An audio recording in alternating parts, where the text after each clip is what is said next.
From states against feds, we now turn to alternative media against legacy media, a case that answers the question, when do private acts cease to be private?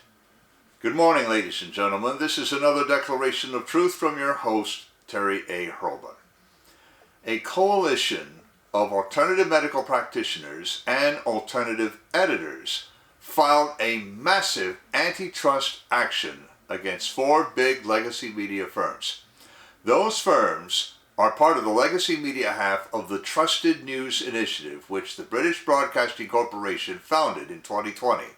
This action directly challenges the brazen declaration by legacy media that they are, and by right ought to be, arbiters of truth. Before I dive into this case and tell you why that case will be a true test of the honesty and integrity of our national judiciary, I do want to shout out to the prime sponsor of this channel, which is Conservative News and Views. Link in the description. Be sure to check out the awesome CNAV Store. Scroll down near the bottom for that link.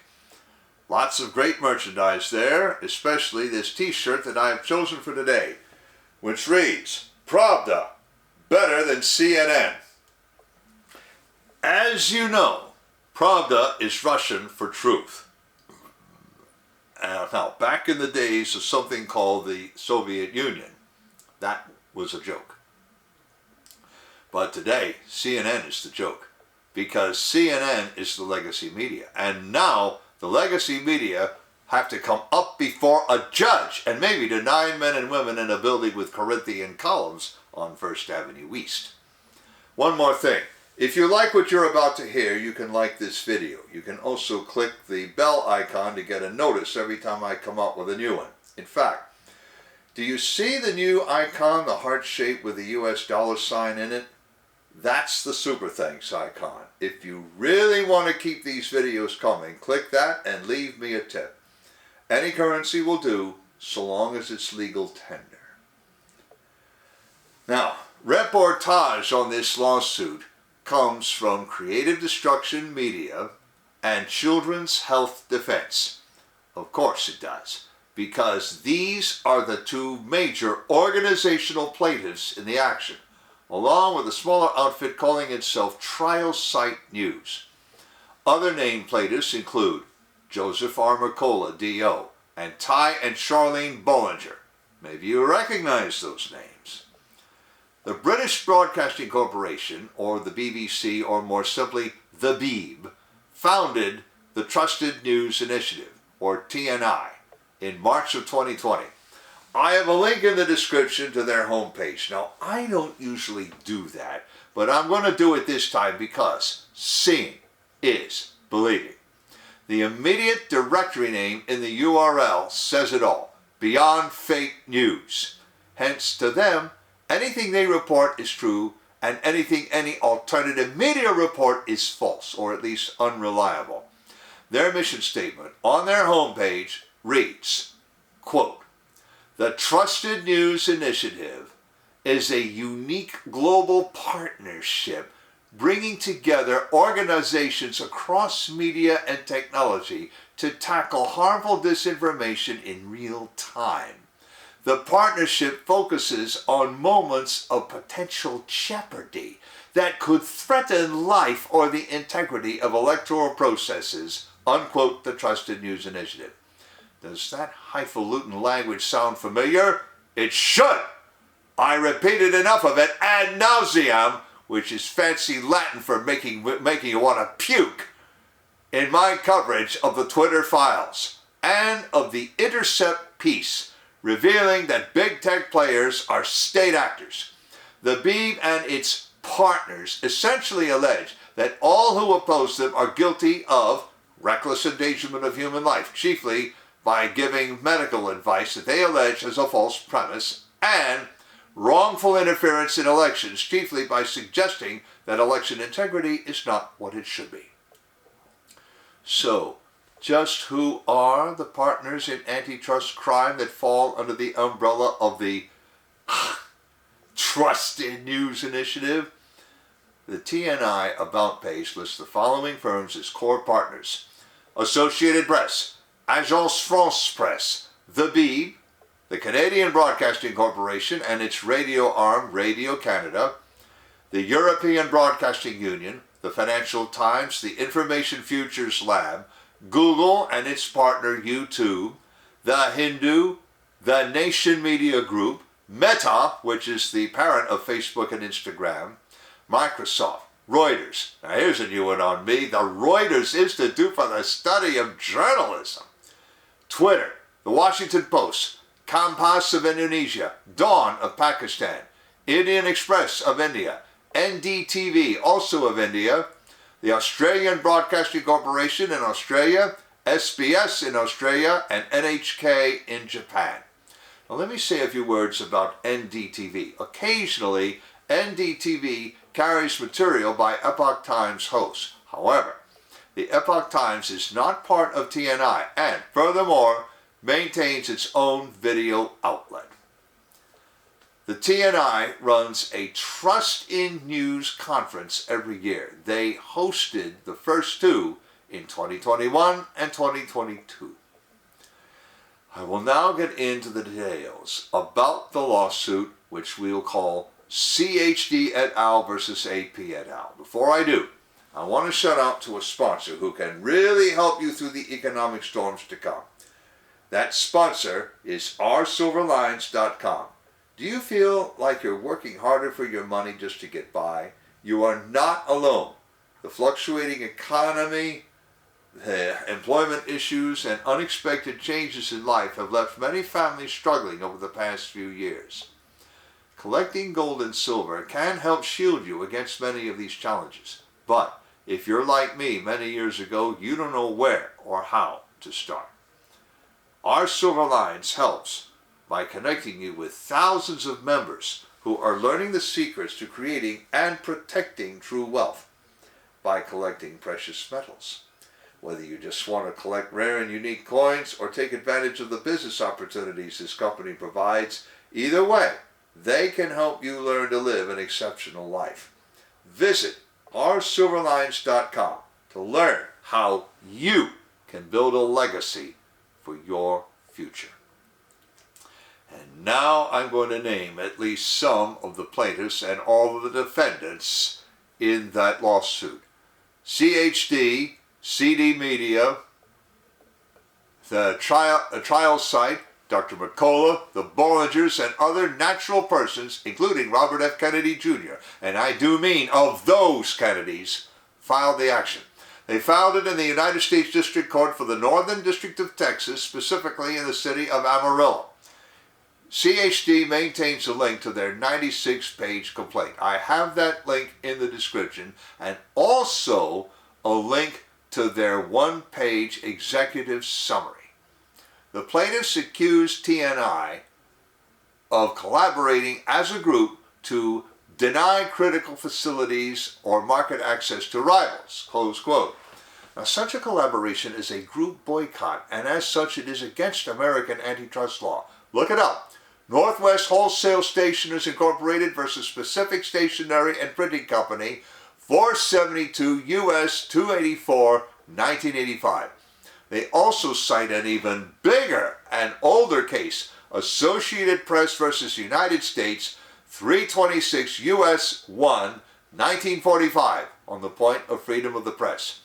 This highly valuable case should put pay to the argument that private companies may do as they please. It is so valuable that I have a link to it in the description. You cannot evaluate the strength of CHD versus AP until you read AP versus US. I'm now going to quote from the opinion of the court in AP versus US.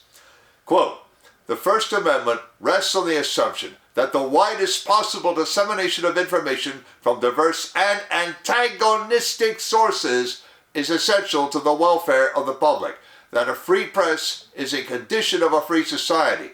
Surely, a command that the government itself shall not impede the free flow of ideas does not afford non-governmental combinations a refuge if they impose restraints upon that constitutionally guaranteed freedom." Unquote. Felix Frankfurter, Chief Justice of the United States, who delivered the opinion of the court. the plaintiffs chose to sue 4 of the TNI's core partners: Associated Press, the Beeb themselves, Reuters, and the Washington Post. In their action, the plaintiffs complain of a group boycott and restraint of trade. Now, as I've often said, I am not a lawyer, but I do understand formal logic, and the way I rate AP versus US and the kinds of statements those tin horns at TNI are making, I say that CHD and CD Media and the rest have a prima facie case, a case obvious from first view. If their quotes by former TNI chief Jessica Cecil are accurate, whoever wrote her script blissfully ignored the case of AP versus US and totally missed or flatly did not believe what Chief Justice Frankfurter's opinions implied for the legality or illegality of their partnership and aims. Just listen to this. Quote, "The BBC convened partners across the world in an urgent challenge at times of highest jeopardy when elections or lives are at stake. We ask, is there a way that the world's biggest tech platforms, from Google, YouTube, Facebook, and Instagram to Twitter and Microsoft and major news organizations and others, can alert each other to the most dangerous, false stories and stop them spreading fast across the internet, preventing them from doing real-world harm?" Unquote, Jessica Cecil. When I read that, I had to check.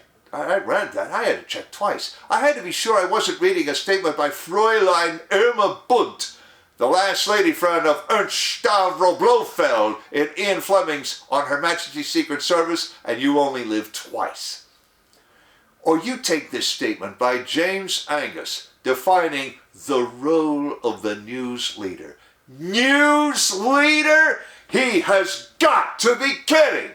I have a link in the description to a page where you can play this brass hat on video. Hearing is believing. Let me read you an excerpt.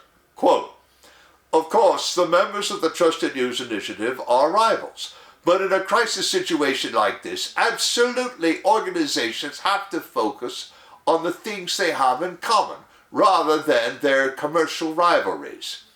It's important that trusted news providers club together, because actually the real rivalry now is not between, for example, the BBC and CNN globally.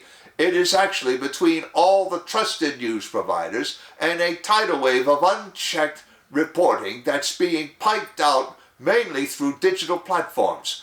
That's the real competition now in the digital media world.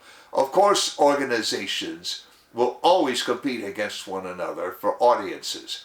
But the existential threat, I think, is that overall breakdown in trust, so that trusted news organizations lose in the long term if audiences just abandon the idea of a relationship of trust with news organizations. So actually, we've got a lot more to hold together than we have to work in competition with one another."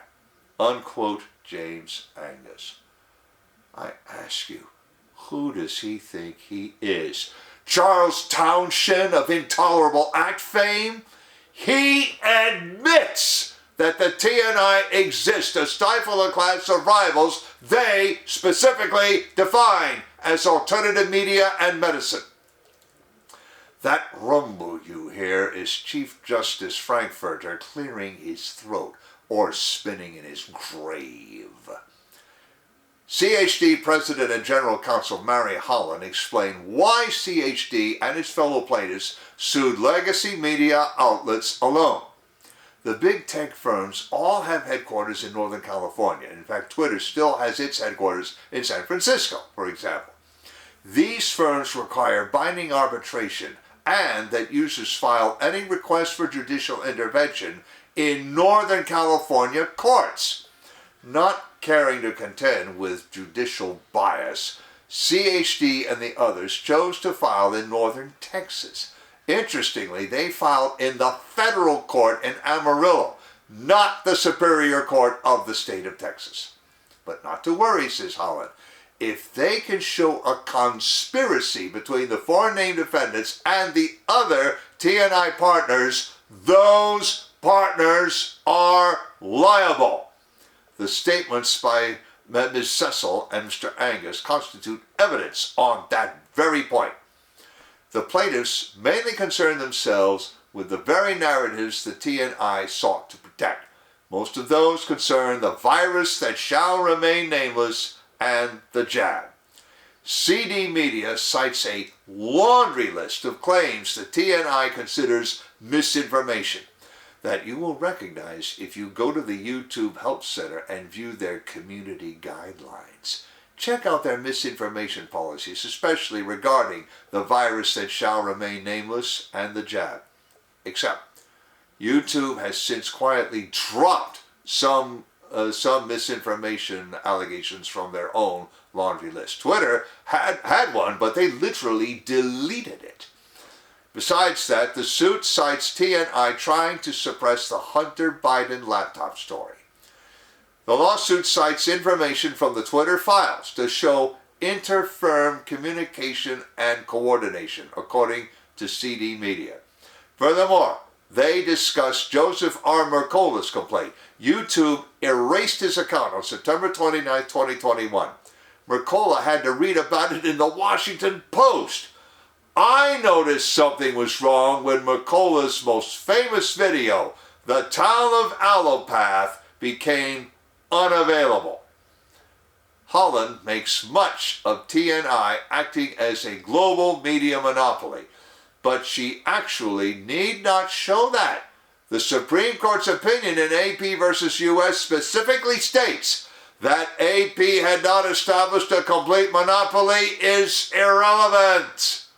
Furthermore, and again I quote, although true in a general sense that an owner of property may dispose of it as he pleases, he cannot go beyond the exercise of that right and, by contracts or combinations, expressed or implied, unduly hinder or obstruct the free flow of interstate commerce, close quote. And this, quote, trade in news carried on among the states is interstate commerce, close quote. This lawsuit joins Missouri versus Biden, to which I have also left a link in the description, as yet another case to break the trust in the Sherman antitrust sense, of which the Trusted News Initiative is definitely a part. That first case dealt with legacy media and social media as state actors. This case deals with them as conspirators in management of the news. It also proves once again the maxim that the courts are the new conservative theater. Link in the description of the article, to the Trusted News Initiative homepage, to the complaint and exec summary in CHD et al. Versus AP et al., to James Angus bloviating about the role of the news leader, to the complaint in Missouri versus Biden, to my Declarations of Truth Twitter account, and to Conservative News and Views. I've also left links to the awesome CNAV Store and to ourcivilines.com, as I also mentioned. You know already about how to like a video, turn on notifications, and leave a tip.